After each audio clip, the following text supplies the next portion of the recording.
Hello అండి, welcome to my channel. నేను Sushma. Year ending వచ్చేసింది కదండి. పాత క్యాలెండర్లన్నీ ఎందుకు పనికిరావని బయట పడేస్తూ ఉంటారు కదా. అలా పడేయకుండా దీన్ని చక్కగా మనం రీయూస్ చేసుకోవచ్చండి. ముందుగా వీడియోని లైక్ చేయండి. అలాగే మీరు మా ఛానల్ని ఫస్ట్ టైం కనుక చూస్తున్నట్లయితే తప్పకుండా సబ్స్క్రైబ్ చేసుకోండి. పక్కనే ఉన్న బెల్ ఐకాన్ని క్లిక్ చేయండి. ముందుగా క్యాలెండర్ని నేను ఇక్కడ వీడియోలో చూపిస్తున్నాను చూడండి. ఇలాగా రోల్ చేసుకోవాలన్నమాట.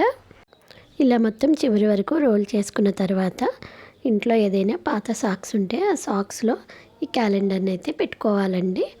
ఇలా పెట్టేసుకున్న తర్వాత ఈ లాస్ట్కి మిగిలిందంతా మనం ఆ క్యాలెండర్ రోల్లోకి మొత్తం చెక్కేసుకోవాలండి. అలా చెక్కేసుకున్న తర్వాత నేను ఇక్కడ ఒక రబ్బర్ బ్యాండ్ అనేది వేస్తున్నాను అనమాట.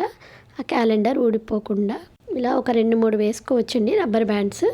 ఇలా వేసుకున్న తర్వాత నేను ఇక్కడ నా దగ్గర ఒక పాత షూ బాక్స్ ఉందండి, అట్టా పెట్టే దాంట్లో నేను ఇలా గాజులన్నీ ఈ క్యాలెండర్ దానికి వేసేసుకొని ఆర్గనైజ్ చేసుకుంటున్నాను అనమాట. చూసారు కదండి, చాలా బాగుంది కదా. ఇట్లా డబ్బా కనుక పెద్దగా ఉంటే మనం ఇలాంటివి 2-3 వరకు పెట్టుకోవచ్చండి. ఒకవేళ బాక్స్ కనుక చిన్నగా ఉంటే క్యాలెండర్ని ఎంత కావాలో అంతవరకు కట్ చేసుకొని పెట్టుకోవచ్చు అనమాట.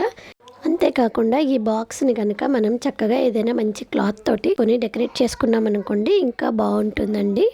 ఈ ఐడియా కనుక మీకు నచ్చినట్లయితే ప్లీజ్ లైక్ చేయండి.